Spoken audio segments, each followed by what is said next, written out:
Muy buenas tardes.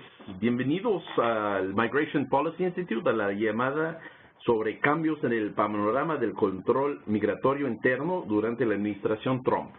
Yo soy Andrew Seeley, soy presidente del Migration Policy Institute, el Instituto para las Políticas Migratorias, MPI, por sus siglas en inglés.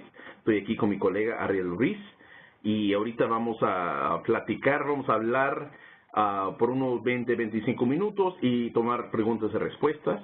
Estamos aquí para hablar de un reporte que se realizó en MPI, en Migration Policy Institute, sobre políticas de control migratorio interno, y vamos a hablar de eso en un momento. Primero, antes de nada, quisiera un par de puntos técnicos. Primero, si tiene cualquier problema en unirse aquí a la llamada, aquí al webinar, a favor de mandarnos un correo electrónico a events@migrationpolicy.org o nos pueden hablar a 202-266-1929. Otra vez 202-266-1929 o events@migrationpolicy.org. Vamos a tener una sesión de preguntas y respuestas al final de la llamada. Si tienen cualquier pregunta, pueden participar escribiéndolo en su computadora, en la sección que dice Q&A, o en el chat box en el lado derecho, o pueden enviar también un email a events@migrationpolicy.org. También pueden tocar el icono con la mano levantada que está en la izquierda para abajo de su pantalla para preguntar algo en voz viva. Muchas gracias. Bueno, aquí estamos de nuevo Andrew Seeley, Ariel Ruiz. Yo les voy a platicar un poco sobre el estudio. Primero quisiera dar reconocimientos a Jonathan Beeler y Jennifer Schultz, que participaron en esto. Obviamente también a los autores de la investigación, Randy Capps, Muzaffar Chisti, Julia Gelat, Jessica Bolter y Ariel Ruiz. Y también Doris Meisner, que es la directora, Senior Fellow y directora del programa de políticas migratorias estadounidenses aquí en MPI, que fueron los a cargo de este reporte. También queremos agradecer al equipo de comunicaciones, a la Red Consular Mexicana, que nos facilitó entrevistas y contactos en cada localidad, también las oficinas de campo del Servicio de Inmigración y Control de Aduanas, ICE, que nos facilitó entrevistas con sus oficinas locales, los varios contactos locales que tuvimos en las 15 localidades donde el equipo llevó a cabo entrevistas, y la Fundación Russell Sage y otras fundaciones que nos apoyaron en este proceso. Para entrar en el estudio, empezamos este ejercicio, empezamos esta investigación con la meta, con la finalidad de entender cómo había cambiado el patrón de los arrestos y las deportaciones durante la administración Trump en cuanto al control interno fronterizo, el control interno migratorio. No tratamos este reporte del control fronterizo. Yo sé que hay muchas preguntas y mucho interés en temas del control fronterizo, sobre todo hoy en día, pero este estudio se enfoca específicamente en lo que llamamos Interior Enforcement, ¿no? En las políticas de control interno en Estados Unidos, detenciones y deportaciones desde el interior del país. Se realizó este estudio durante el año pasado, empezando en marzo de 2017. Visitamos 7 de las 24 oficinas de ICE, 15 localidades, 4 de las ciudades más grandes de Estados Unidos, Nueva York, Los Ángeles, Chicago y Houston. Y había ciudades que están en cooperación estrecha con ICE. Hay otras localidades que no participan con ICE o tienen limitaciones en su participación con ICE. El estudio cubre localidades donde está 28% de la población no autorizada, población indocumentada inmigrante en Estados Unidos. En cada localidad nos reunimos con oficiales de ICE, con oficiales policíacos, con oficiales electos, con los consulados mexicanos y centroamericanos, con organizaciones que sirven a la comunidad, que dan servicios a la comunidad, con organizaciones pro-inmigrantes, con abogados inmigrantes de inmigración. Analizamos datos de ICE y sobre ICE obtenidos en muchos casos directamente de ICE, pero también por medio de FOIA, por peticiones de de transparencia y de acceso a la información. Primero, quisiera señalar que si bien este estudio se enfoca en lo que está pasando durante la administración de Donald Trump, las políticas de endurecimiento, las políticas de control migratorio no empiezan con Donald Trump. Y eso es fundamental para entender el momento actual. No, que de hecho hay más de 20 años de construcción de una máquina de control, de un sistema de control inmigratorio en Estados Unidos. Y lo que está pasando en este momento se encaja en ese contexto de construcción a largo plazo de mecanismos de un sistema de control migratorio. Obviamente hay características, y Ariel va a hablar de esto en un momento, hay características muy especiales del control migratorio en estos momentos bajo esta administración. Tiene matices distintas, pero se encaja dentro de una construcción a largo plazo del control migratorio. En 1996 se aprobó una ley en el Congreso de los Estados Unidos, se llama a veces IRA, por sus siglas en inglés, the Illegal Immigration Reform and Immigrant Responsibility Act, Anti-Terrorism and Effective Death Penalty Act. Incluyó muchos crímenes que se llaman felonies, aggravated felonies, que pueden conllevar a la deportación para inmigrantes legales. Amplió los poderes de detención y deportación. Hizo obligatoria la detención para ciertos grupos, redujo la discreción de los jueces de migración y autorizó delegación del control migratorio a los estados, a la policía de los estados y las localidades, los municipios, a través de lo que se llaman los acuerdos 287G. Después del 11 de septiembre hay otro momento en que se va fortaleciendo el control migratorio como respuesta a los ataques terroristas del 11 de septiembre. Se cambia el debate de lo que era un debate sobre la economía, un debate que es sobre la seguridad nacional. Hay una división de lo que era el viejo Immigration and Naturalization Service, el Servicio de Migración y Naturalización, lo que era la agencia que tenía casi todas las facultades de migratoria. Se divide en 3 o 4 organizaciones. Bueno, 3 organizaciones dentro del nuevo Departamento de Seguridad Interna, del Department of Homeland Security, y esos 3 son ICE, CBP, Customs and Border Protection, y USCIS, U.S. Citizenship and Immigration Services. Son 3 organizaciones que salen de una agencia que existía antes, todos dentro de DHS, dentro de Homeland Security. También se agregan más recursos a cuestiones de control migratorio. Hay un empuje para firmar acuerdos de 287G para que más localidades participen en el control migratorio. Hay una expansión de CAP, del Criminal Alien Program, en que los agentes de ICE pueden estar dentro de las cárceles y las prisiones revisando a ver quiénes de los detenidos tienen casos, no tienen documentos. Y se implementa después lo que se llama Secure Communities, comunidades seguras, en que hay un chequeo, una verificación automática del estatus legal de los detenidos por las policías. Entonces, estos son cambios después del 11 de septiembre.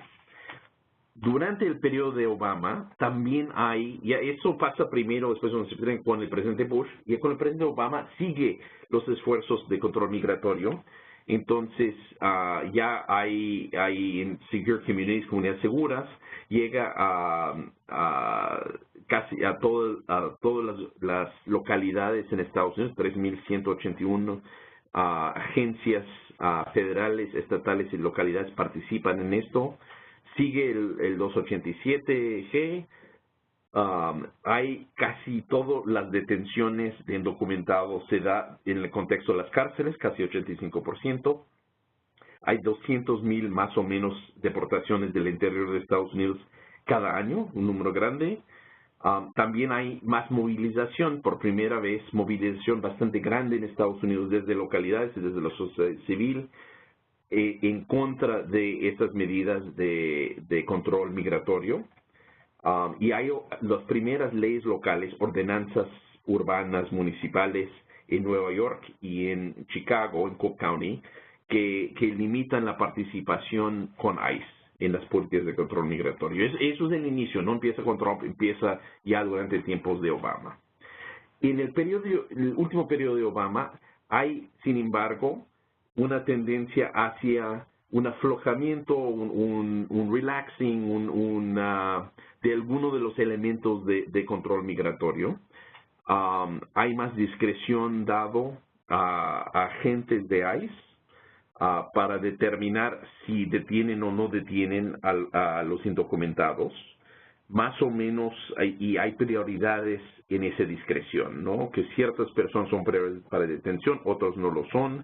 Más o menos, según nuestras cifras, 87% de los indocumentados realmente tienen pocas probabilidades de detención por autoridades migratorias hacia finales de 2014 por esta priorización. Que el gran 87% de las personas de los indocumentados ya no son prioridad del gobierno norteamericano para la detención y deportación. Mucha gente que ya está detenida también están puestos en libertad con suspensión de su deportación, y hay cada vez más estados y gobiernos locales que deciden no cooperar plenamente con el control migratorio federal, incluyendo las leyes en California y Connecticut. ICE también cambia lo que era comunidades seguras, Secure Communities, con lo que se llama el PEP, el Priorities Enforcement Program, y cambia los términos de la relación con los estados y las localidades. No, obviamente, lo que hemos visto, y con esto termino y paso la palabra a Ariel, con la llegada del presidente Trump hay un cambio de matiz y de énfasis, pero también de políticas públicas muy específicas con la administración Trump, ¿no? Entonces se cambia, y esto es muy significativo, las prioridades de detención por parte de ICE, quién es prioridad y quiénes no, que había mucha discreción y había prioridades, eso se quita. Hay prioridades mucho más amplias. Cualquier persona que tiene un récord criminal, los que han sido arrestados, aunque no han sido enjuiciados, y cualquier persona que se considera una amenaza a la seguridad, que da una discreción muy amplia para la interpretación. Casi cualquier inmigrante indocumentado podría caer dentro de estos prioridades. Quizás no todos, pero un gran número. Hay menos discreción ya de parte de ICE para no seguir los casos contra los detenidos. Se regresa otra vez a las comunidades seguras, regresa a la operación de Secure Communities, comunidades seguras. Hay un nuevo énfasis otra vez en que las localidades entran en acuerdos de 287G para participar conjuntamente con ICE, y se empieza a amenazar a las localidades y los estados que no participan, que se consideran ciudades o estados santuarios, de no pasarle ciertos elementos del apoyo federal para cuestiones de seguridad. Y esto es un tema que está ahorita en debate y en juego y está en los tribunales. Con eso paso la palabra a mi colega Ariel Ruiz. Muchas gracias, Andrew. En lo que sigue, revisaré algunos de los hallazgos más importantes de nuestro reporte, incluyendo resultados de análisis de datos públicos. Tenemos el momento al final para tomar algunas de sus preguntas, y también en esta sección de la presentación pondré algunas gráficas para que ustedes también puedan ver algunas de las tendencias. Bueno, empezamos con primero lo que acaba de mencionar Andrew. Bajo la administración Trump, el número de detenciones de ICE ha aumentado un 42% comparado al último año de la administración de Obama. Sin embargo, comparado al 2011, bajo la administración de Obama, el número de detenciones hoy es 2/3 más bajo. Cabe subrayar dos factores importantes que contribuyen a estos niveles de hoy. Primero, el número de detenciones ha aumentado en algunos estados como Texas, más que en otros, y menos en otros como California.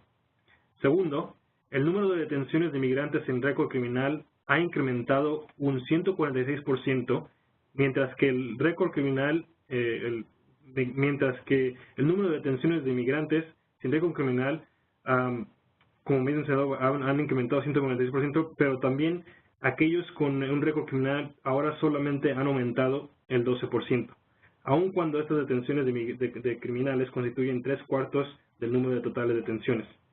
Reportajes de prensa recientes indican que este porcentaje de detenciones continúa bajando este año. Por otra parte, ICE continúa dependiendo en gran medida en las detenciones por medio de cárceles y prisiones, en cuales los inmigrantes son detenidos primero por la policía y luego son transferidos a la custodia ICE. Estas detenciones representan 69% del número total de detenciones en 2017, aunque es un nivel menor al 85% que conformaban en el 2011. La gráfica que está ahora en sus pantallas presenta el número de detenciones de ICE entre el año fiscal 2010 al 2017. Como indican las barras azules, el número de detenciones sobrepasó 300,000 en el 2010 y el 2011 y cayó hasta el 2016. Detenciones en el 2017 llegaron casi a los 150,000 y fueron más altas que en el 2015 y el 2016. A pesar de tener más recursos y esfuerzos bajo la administración Trump, sin embargo, el número de detenciones del 2017 solo llegaron a la mitad de los niveles durante el 2010 y el 2011. Las barras rojas que están en la gráfica indican el número de detenciones durante la administración Trump en 2017 comparado al mismo periodo en 2016. Este aumento refleja un cambio de 42%, del cambio de 42% que previamente había mencionado.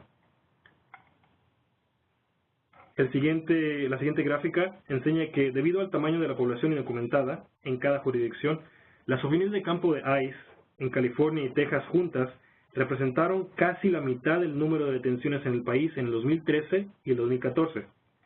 Pero el porcentaje de las detenciones en California disminuyó de un 23% en 2013 a un 14% en 2017, en parte como resultado de las leyes y políticas que han sido implementadas en ese estado. En contraste, el porcentaje se ha quedado relativamente constante en Texas, pero aún un poco más alto que en 2013. Otro hallazgo de nuestro reporte es que las deportaciones desde el interior del país han aumentado un 37% bajo la administración Trump, que es casi el mismo nivel que las detenciones de ICE. Esto indica que ICE está procesando rápidamente a migrantes para su deportación, parcialmente debido a que ICE ahora está manteniendo a inmigrantes detenidos por más tiempo y sin discreción a ser liberados, como acaba de mencionar Andrew. Otra explicación por la cual el número de deportaciones está aumentando es que ICE está enfocado más en arrestar a inmigrantes fugitivos de la ley, incluyendo aquellos que tienen órdenes de deportaciones, además de aquellos que están bajo órdenes de supervisión y se tienen que presentar a la oficina de ICE frecuentemente. El proceso para deportar a este grupo de inmigrantes es más fácil, ya que usualmente no tienen otro recurso legal para obtener algún alivio migratorio y no se requieren presentar a un tribunal antes de ser deportados. Estimados que tenemos sugieren que hay más de 500,000 inmigrantes considerados fugitivos en el país y más de 90,000 bajo órdenes de supervisión.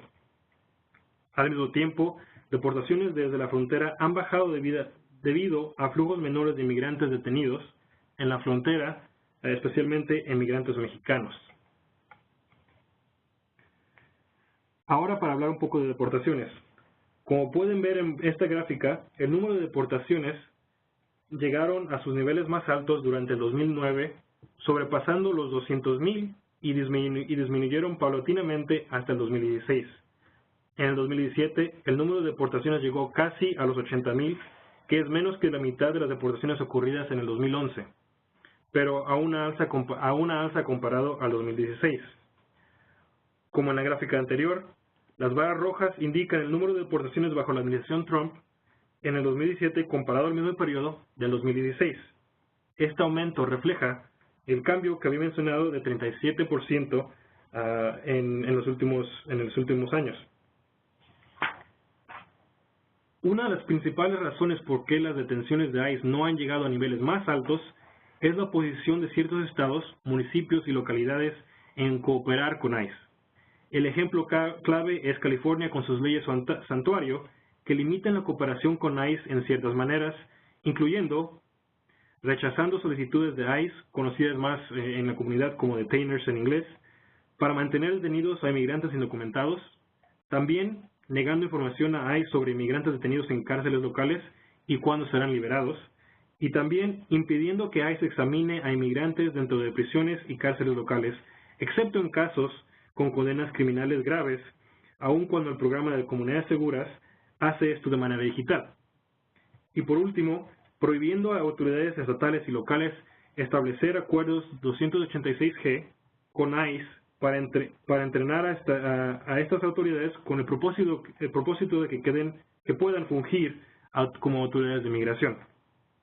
Otros estados como Illinois, Connecticut y Rhode Island, al igual que ciudades como Chicago, Nueva York, Filadelfia, Seattle, Boston y Washington, han adoptado leyes o políticas similares que limitan este tipo de cooperación. Entre las maneras más importantes en las cuales políticas estatales y locales han restringido detenciones y deportaciones es el rechazo de los llamados detainers de ICE. Estos detainers son solicitudes de ICE para detener a inmigrantes documentados hasta por 48 horas después de completar sus condenas en una cárcel estatal o local. Aunque el número de detainers durante los primeros 3 meses bajo la administración Trump aumentó un 70%, el número de detainers que resultaron en transferencia de custodia a ICE aumentó solo 20%. En general, un tercio de detainers resultaron en transferencia a custodia de ICE. De hecho, el número de transferencia de custodia a ICE cayó en muchas localidades santuario, incluyendo los condados más grandes de California, Nueva York, Chicago y Austin. Aun cuando las prioridades son más amplias, estas localidades están refiriendo a menos inmigrantes a ICE que antes.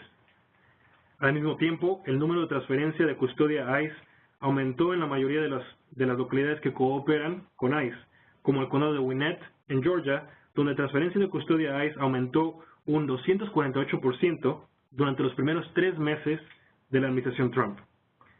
Estos niveles también aumentaron en Houston, donde las cárceles permiten que agentes de ICE entren a sus cárceles locales a identificar personas que pueden ser indocumentadas y referirlas a deportación. En otros casos, estados y localidades han adoptado políticas de control migratorio de la administración Trump. Iowa, Mississippi, Tennessee y Texas han aprobado leyes que requieren a sus ciudades y condados que cooperar completamente con ICE y al contrario pueden enfrentar castigos financieros o penales. El ejemplo más notable es la ley SB 4 en Texas. De hecho, el número de acuerdos 286G entre autoridades locales y ICE subió de 30 a 78 en total, incluyendo 25 nuevos acuerdos en Texas. Algunos lugares que visitamos examinan el estatus migratorio de todos los detenidos para determinar si pueden ser deportados, incluyendo Houston, Memphis, Nashville y los condados de Gwinnett en Georgia y de Prince William en Virginia. Sin embargo, no hay suficientes inmigrantes viviendo en estas localidades como para contrarrestar las bajas en California y en otras localidades consideradas santuario. De esta manera, las políticas en ciudades grandes tienen un impacto real en el número de detenciones y deportaciones. Resistencia en estados y localidades han sido enfrentadas con amenazas y detenciones adicionales por parte de la administración Trump, quien ha tomado estas políticas seriamente. Como algunos de ustedes lo sabrán, el fiscal general Jeff Sessions anunció una demanda en contra de California y el Departamento de Justicia le ha negado fondos financieros de seguridad pública a Los Ángeles, Chicago, Nueva York y otras ciudades.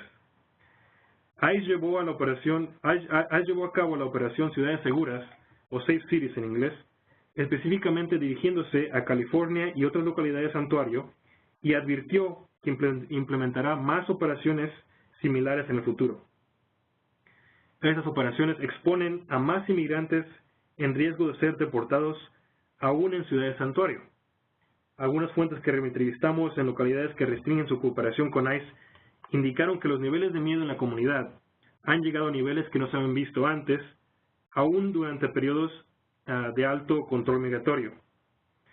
No cabe duda que campañas informativas por parte de gobiernos locales, activistas y defensores de inmigrantes han hecho más difícil que ICE detenga a inmigrantes indocumentados en cárceles locales o en sus casas. Por lo tanto, ICE ahora ha incrementado el número de operaciones en comunidades, alcanzando nuevos niveles de detenciones y elevando su visibilidad y el miedo público. ICE se enfoca en inmigrantes fugitivos de la ley con órdenes de deportación y aquellos con cargos o condenas criminales sin importar el tipo de crimen. Pero estas operaciones han resultado en más detenciones de colaterales, donde ICE detiene e interroga a otros inmigrantes quienes no son el objetivo de la operación, pero se encuentran en la escena de la operación. Por ley, cabe recalcar que agentes de ICE tienen la autoridad de preguntarle a cualquier persona que encuentren por su estatus migratorio, aun cuando esta no era una tendencia durante la administración de Obama. Cabe también notar que ICE evita detener a migrantes en áreas sensibles, incluyendo hospitales, escuelas de inglés e iglesias, pero ha llevado operaciones a cabo y detenido migrantes cerca de estas áreas y en tribunales, lo cual ha traído críticas por parte de activistas y defensores inmigrantes. Desde que el presidente Trump revocó memorándums de discreción de juicio que implementaron administraciones anteriores, después de ser arrestados, ahora inmigrantes son generalmente detenidos hasta ser deportados. ICE ha detenido a mujeres embarazadas y a padres con niños jóvenes, ahora familias, ha dejado de cancelar deportaciones de personas que solicitan visas humanitarias, ha dejado de permitir que miembros de Congreso soliciten detener el proceso de solicitar una visa, explicando que ellos podrían solicitar una visa fuera del país, y generalmente ICE ha dejado de responder a presión pública para liberar a algún individuo a pesar de campañas públicas. Esto es una táctica que fue mucho más exitosa bajo la administración Obama. Recientemente, el fiscal general ha limitado la habilidad de jueces en inmigración para cerrar casos de manera administrativa, lo cual era más común en el pasado. Pero aún así, estas acciones han provocado mucha resistencia por todo el país. De manera significativa, estados, localidades y representantes consulares han restringido las actividades de ICE. Leyes y políticas locales directamente limitan la colaboración entre autoridades y gobiernos locales con ICE. Políticas policíacas han reducido el número de detenciones y por ende los casos transferidos a la custodia de ICE. En algunos lugares, no arrestar a inmigrantes que conducen sin licencia o no penalizar la posesión de pequeña cantidad de drogas reducen significativamente el riesgo de ser deportado. Fondos financieros en estados, localidades, el sector privado y redes consulares han hecho mucho más fácil que inmigrantes tengan acceso a representación legal, especialmente aquellos inmigrantes con casos de alto mérito o los que son detenidos en lugares aislados. Este es un desarrollo importante que ha aumentado los servicios en regiones grandes, especialmente en estados del sur del país. Algunos políticos y líderes como en Oakland, han seguido de cerca la actividad de ICE y dado advertencias de sus operaciones, lo cual resulta en menos detenciones. Y de alguna manera, la resistencia más efectiva ha sido las campañas para informar a inmigrantes sobre sus derechos, porque con esta simple información se ha limitado la habilidad de ICE de arrestar a inmigrantes en sus casas o propiedad. Esto sin duda ha frenado la velocidad de detenciones. Por último, nos gustaría concluir con la conclusión de que las diferencias entre políticas estatales y locales ahora en estos momentos han generado conflicto como nunca antes. Existe en estos momentos discrepancias significativas en control migratorio. Como mencioné, California, Illinois, la ciudad de Nueva York protegen a inmigrantes de tal manera, o algunos inmigrantes de tal manera con condenas criminales serias, mientras que aquellos arrestados por cualquier crimen son deportados en Texas, Georgia, Tennessee y Virginia. Más que nada, relaciones entre autoridades federales y estatales como California son gradualmente más contenciosas. También cabe recalcar, también entre estados y localidades. El ejemplo en esta ocasión es el condado de Orange y San Diego contra California, los cuales no están de acuerdo con las leyes políticas estatales.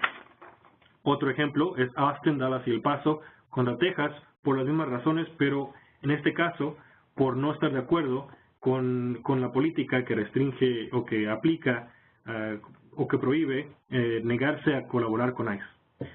En total, estos conflictos amenazan las relaciones gubernamentales, la política nacional de inmigración coherente y la seguridad pública en una manera que no se hubiese sucedido antes. Con esto termino y paso la palabra a Andrew para quizás poder elaborar un poco más sus preguntas que tengan o poder platicar un poco más de los resultados. Gracias, Ariel. Bueno, ya llegamos al momento en que ustedes nos pueden hacer preguntas. Si quisieran preguntas, pueden escribirlos directamente donde dice Q&A, Questions and Answers, preguntas y respuestas, o pueden entrar al chat box, a la caja de conversación del lado derecho de su pantalla, o pueden enviar por correo electrónico a events@migrationpolicy.org. Entonces, tienen 3 formas. Adelante con sus preguntas y con gusto Ariel y yo trataremos de contestárselos. Mientras tanto, te voy a hacer una pregunta, Ariel, como uno de los autores de este reporte. Hay una tensión aquí. Por un lado, nos estás contando una historia de que la administración Trump quiere hacer más detenciones y por otro lado una resistencia del lado local. ¿El presidente va a lograr hacer el número de detenciones? Él ha hablado de llegar otra vez a números históricos de detenciones y deportaciones del interior del país. ¿Va a tener éxito en llegar a eso? Es una muy buena pregunta, Andrew. Gracias por hacerla. Es importante recalcar que aún lo que ha dicho el presidente y su administración, lo que nuestro estudio enseña es que será muy difícil que él pueda llegar a ese nivel que quiere de deportaciones si sigue este nivel de oposición de los estados y localidades. Es muy cierto que ha hecho todo lo posible para llevar a la corte o al tribunal a estos estados, California es el mejor ejemplo, pero en realidad falta mucho para que suceda eso en nivel general.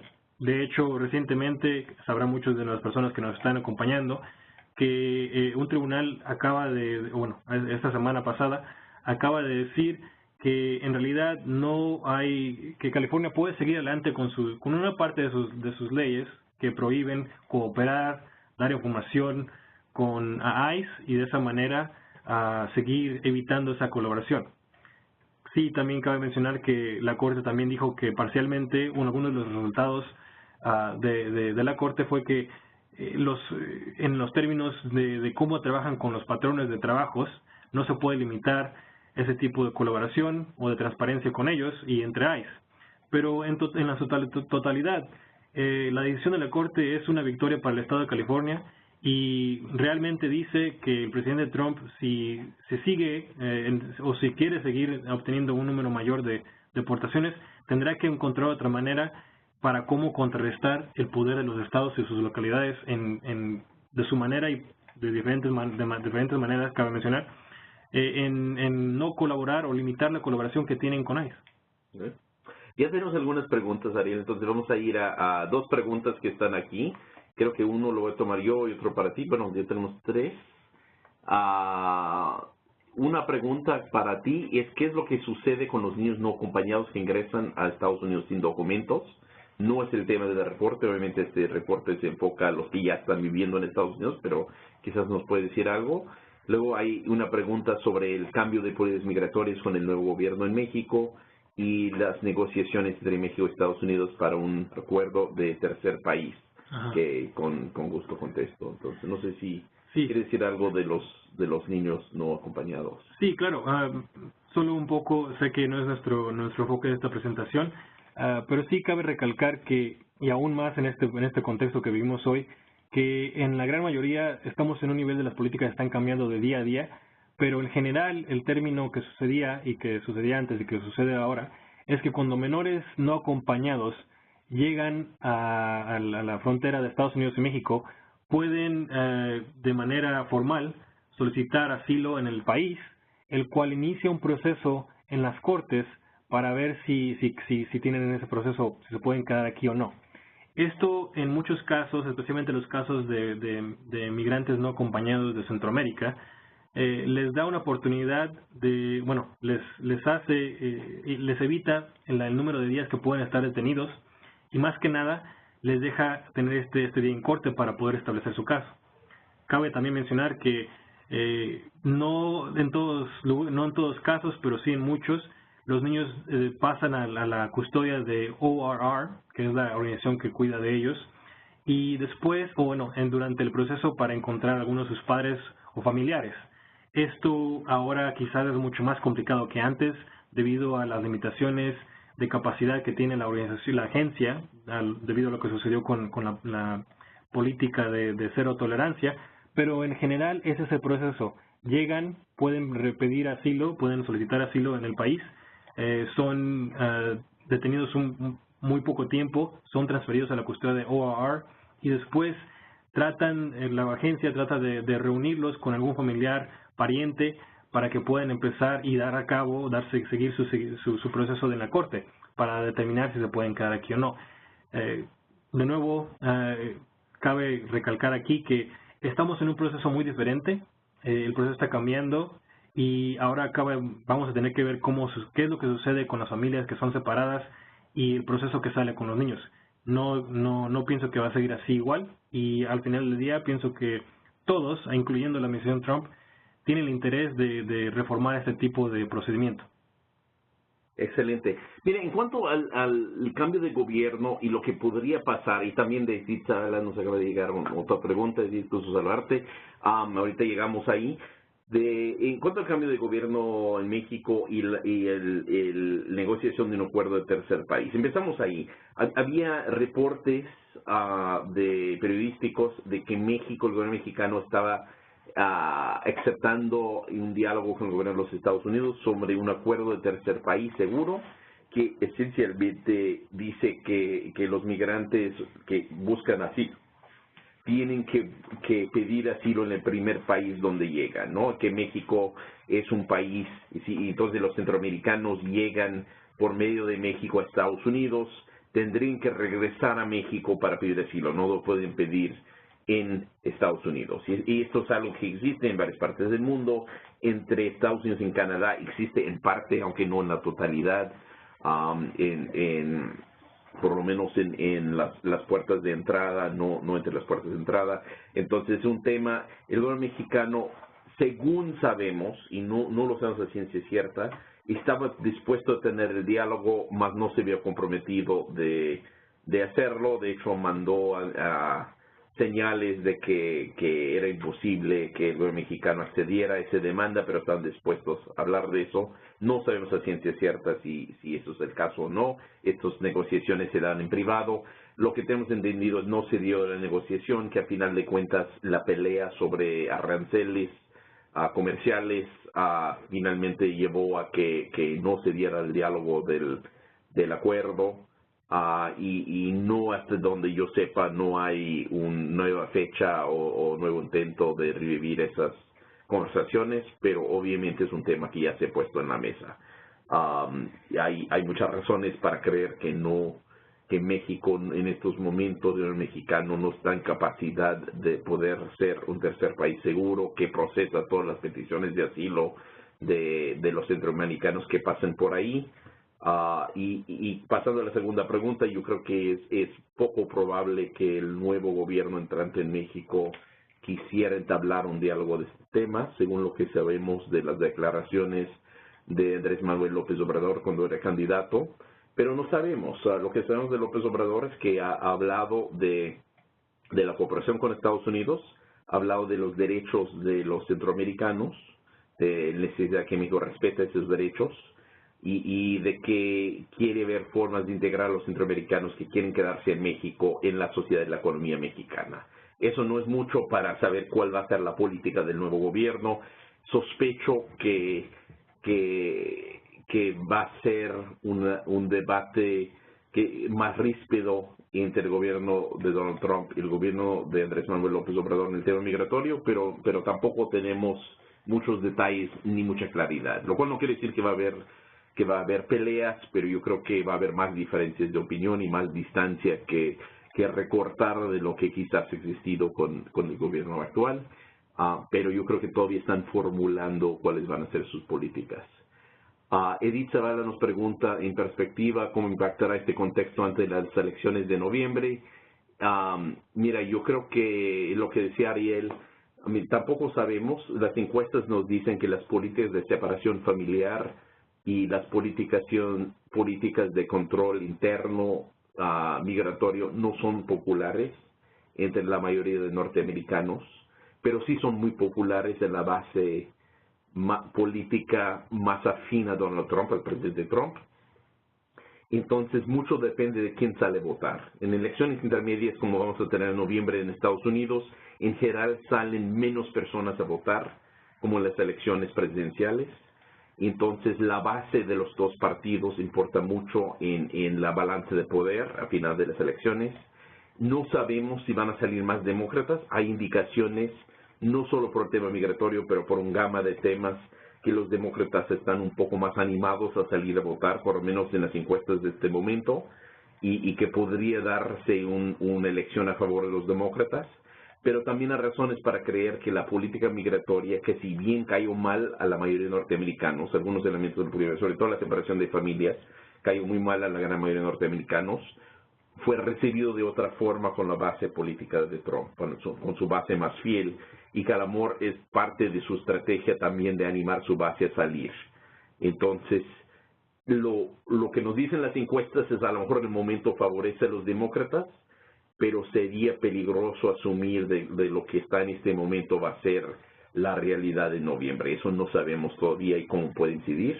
Y paso la palabra a Ariel. Otra cosa que me gustaría añadir sobre este tema, Andrew y los que nos acompañan, es que en otro término también se tiene que ver muy en detalle qué tipo de efecto tendrá los debates migratorios en cada estado. Supongamos que este tipo de nivel de políticas de control migratorio como en California han sido de una manera exitosas en ciertas partes, y también tendremos que ver qué tipo de respuesta pueden haber en otros estados. Estamos entre un contexto que es más dividido cada día, y pienso también que es importante ver cuál es ese peso que va a tener migración en elecciones locales. Estamos hablando no solamente en California, pero también en muchos estados del sur del país, Mississippi, Alabama, Georgia en algunos casos, que quizás tomarán otra vez el poder para, en ciertos casos como Atlanta, por ejemplo, tomarán otra vez el poder de una manera de contrarrestar ese tipo de cooperación que se ve en Atlanta, especialmente en el contexto donde el control migratorio es quizás único en cualquier otro lado del país. Entonces lo que no sé la realidad en qué puede cambiar, pero sí es algo que tenemos de observar muy de cerca, es cómo pasa la opinión pública en cada estado y cómo ese estado cambia sus políticas de una manera a favor o en contra de la cooperación con ICE. Sabemos que California será un caso, pero debemos de tener muy de cerca lo que sucede en otros estados, quizás otros estados que no se han pronunciado de la misma manera. Sí. Y veo que hay una pregunta de Mónica Trigos. También, Mónica, gusto saludarte.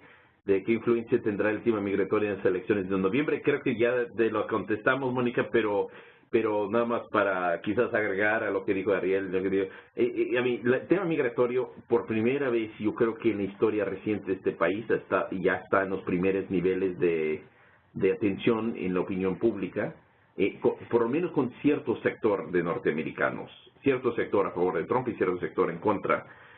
Eso es algo, nunca hemos tenido un presidente que ha puesto tanta énfasis en la política migratoria. Él obviamente piensa que es un elemento que le favorece en cuanto a animar su base política, que es un tema muy sensible. Hay análisis y encuestas que indican que tiene razón, que la política migratoria es un elemento muy emotivo, muy emocional para su base más fiel. Pero por otro lado se está generando resistencias muy fuertes, algunas en política pública, como hablaba Ariel, que salieron en los estudios en cuanto a no participación con esfuerzos de control migratorio, pero otros más de resistencia general a las políticas del gobierno. Esto va a ser un tema que sí va a estar candente en esta elección de alguna forma, va a estar en juego, y por lo menos quizás no para la gran mayoría de norteamericanos, pero sí para las bases de los dos partidos, la base más afín a Donald Trump y la base más en contra de Donald Trump. Este tema sí va a ser uno de los principales y más visibles.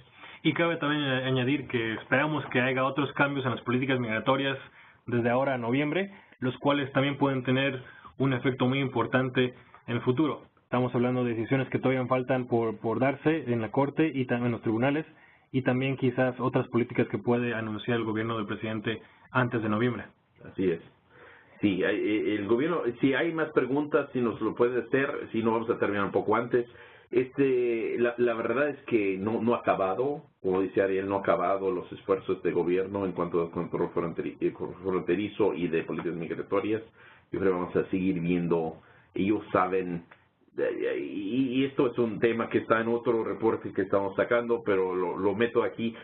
Por un lado, hay que diferenciar a veces, Donald Trump tiene como presidente y como candidato antes, tiene una serie de temas que le gusta sacar, ¿no? De cuestiones migratorias, el muro en la frontera y cosas así, que son políticamente visibles. Pero por otro lado, tiene personas dentro de su administración que son más técnicos, que sí saben dónde están los puntos para el control migratorio y fronterizo.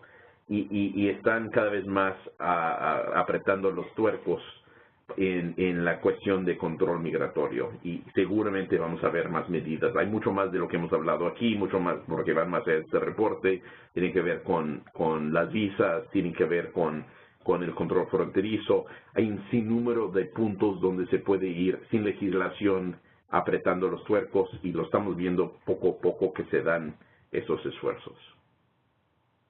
Si no hay más preguntas, creo que agradecemos la participación de todos ustedes. Gracias por acompañar al Migration Policy Institute, al MPI. Esperamos contar con su presencia en otro momento. Aquí estamos a la orden para lo que se ofrezca. Muchas gracias. Gracias.